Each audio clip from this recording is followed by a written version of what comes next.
안녕하세요, 경제학 수험생 여러분. 여러분의 경제학 공부를 가장 쉽고 명쾌하게 정리해드릴 경제학장 박사입니다.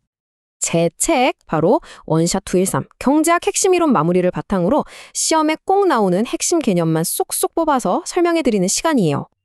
우리 수험생분들 정말 바쁘시잖아요. 그래서 준비했습니다.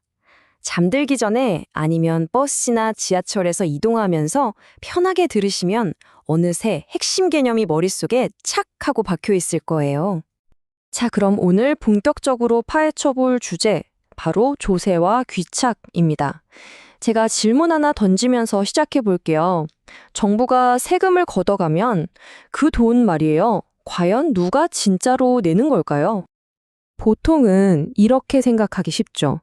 법적으로 세금 낼 의무가 있는 사람, 예를 들어 생산자한테 세금을 매기면 생산자가 다 내는 거겠지? 하고요. 근데 과연 그럴까요? 경제학에서는 이걸 조금 다르게 봅니다. 지금부터 그 비밀을 한번 파헤쳐 보죠. 자, 먼저 생산자한테 세금을 부과하는 경우부터 볼게요.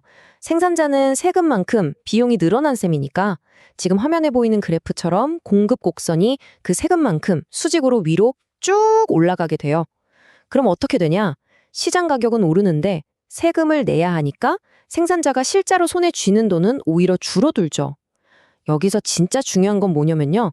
소비자는 오른 가격을 내니까 부담이 생기고 생산자는 받는 돈이 줄어드니까 부담이 생겨요.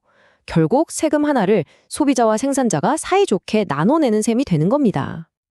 그럼 이번엔 반대로 소비자한테 세금을 매기면 어떻게 될까요?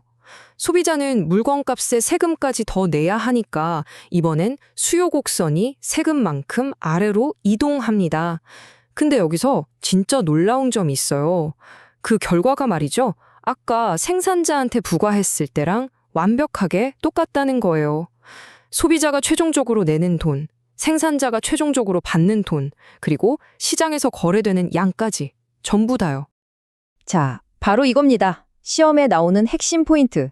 법적으로 세금을 누구한테 내라고 하는지는 하나도 중요하지 않다는 거예요. 생산자한테 부과하든 소비자한테 부과하든 시장에 미치는 실질적인 효과, 우리가 이걸 경제적 귀착이라고 부르는데 이게 완벽하게 똑같습니다. 이건 진짜 꼭 기억해 두셔야 해요. 자, 그럼 이런 질문이 생기죠. 그래서 대체 누가 얼마나 더 내는데? 그 부담 비율을 결정하는 건 뭘까요? 정답은 바로 탄력성입니다. 전 이걸 약간 협상력이나 뻣뻣함이라고도 부르는데요. 쉽게 말해서 가격 변화에 더 뻣뻣하게, 즉 둔감하게 반응하는 쪽이 세금을 더 많이 낼 수밖에 없어요. 일종의 시장에서의 힘겨루기라고 보시면 됩니다. 첫 번째 케이스, 소비자의 힘이 셀 때, 바로 수요가 탄력적일 때를 한번 보죠. 그래프에서 수요 곡선이 완만하게 누워있죠? 이게 무슨 뜻이냐면 소비자들이 가격 조금만 올라도 나 이거 안 사. 다른 거 사면 되지? 하면서 쉽게 떠나버릴 수 있다는 거예요. 이런 상황에서 생산자가 세금 부담을 가격에 막 얹을 수 있을까요? 어렵겠죠. 결국 울며 겨자 먹기로 세금의 대부분을 생산자가 또 안게 되는 겁니다. 그럼 반대로 소비자의 힘이 약할 때는 어떨까요? 즉, 수요가 비탄력적일 때입니다. 그래프가 아주 가파르죠? 이건 소비자들이 가격이 올라도 이건 꼭 사야 해 하는, 예를 들면 필수품 같은 상황이에요. 이때는 생산자가 아주 자신 있게 세금 올랐으니 가격도 올립니다 해도 소비자들이 살 수밖에 없잖아요. 그러니까 세금 부담을 가격 인상을 통해 소비자에게 쓱 떠넘기기 쉬운 거죠. 결국 소비자가 세금의 대부분을 내게 됩니다. 이 논리는요, 공급 쪽에도 완전히 똑같이 적용돼요. 공급이 탄력적이다? 이건 생산자가 이거 팔아서 남는 거 별로 없네? 그럼 나 그냥 다른 거 만들래? 하면서 생산 품목을 쉽게 바꿀 수 있다는 뜻이에요. 생산자의 힘이 센 거죠. 이럴 땐 세금 부담을 소비자한테 떠넘기기가 훨씬 수월합니다. 그래서 소비자 부담이 더 커지는 거예요. 자, 마지막, 공급이 비탄력적일 때, 즉 생산자의 힘이 약할 때입니다. 예를 들어서 다른 상품으로 생산을 바꾸기가 어렵거나 이미 엄청난 설비 투자가 들어간 상황 같은 거죠. 이럴 땐 정부가 세금을 매기면 그 부담을 피할 방법이 없어요. 고스란히 떠안을 수밖에 없는 거죠. 화면에서 보시는 것처럼 생산자 부담을 나타내는 영역이 훨씬 넓죠? 자, 그럼 정리해 봅시다. 조세 부담의 황금 법칙. 시험장에 이것만은 꼭 머릿속에 넣고 가세요. 탄력적인 쪽, 즉 가격 변화에 민감해서 요리조리 피할 수 있는 쪽이 부담을 적게 지고서 비탄력적인 쪽, 즉 뻣뻣해서 피할 수 없는 쪽이 부담을 많이 진다. 이것만 기억하면 조세 귀착 문제는 그냥 끝나는 겁니다. 아시겠죠? 지금까지는 세금을 누가 더 내냐, 덜 내냐, 이 부담의 분배 문제를 봤다면 이제는 좀 더 시야를 넓혀서 세금 자체가 시장 전체에 어떤 영향을 미치는지 한번 볼게요. 세금은 단순히 돈을 A 주머니에서 B 주머니로 옮기는 것에서 끝나지 않고요. 시장에 있던 어떤 가치를 아예 없애버리는 효과가 있습니다. 이 그래프를 한번 같이 보시죠. 세금이 없었을 때는 소비자 잉여랑 생산자 잉여, 이 두 개를 합친 게 우리 사회 전체의 이익이었어요. 그런데 정부가 세금을 딱 부과하면 어떻게 될까요? 일단 소비자도 손해보고 생산자도 손해를 봐요. 이익이 줄어들죠. 그 줄어든 부분 중에 일부는 정부의 세금 수입으로 가긴 하는데 어라? 나머지 저 삼각형 부분은요? 저 부분은 그냥 허공으로 휙 하고 사라져 버립니다. 소비자한테도 생산자한테도 정부한테도 가지 않아요. 이렇게 누구에게도 가지 않고 그냥 사라져버린 사회적 이익, 이걸 우리가 경제학에서 아주 중요한 용어인 사중손실이라고 부릅니다. 세금 때문에 가격이 오르니까 사람들이 거래를 줄이게 되면서 발생한 거죠.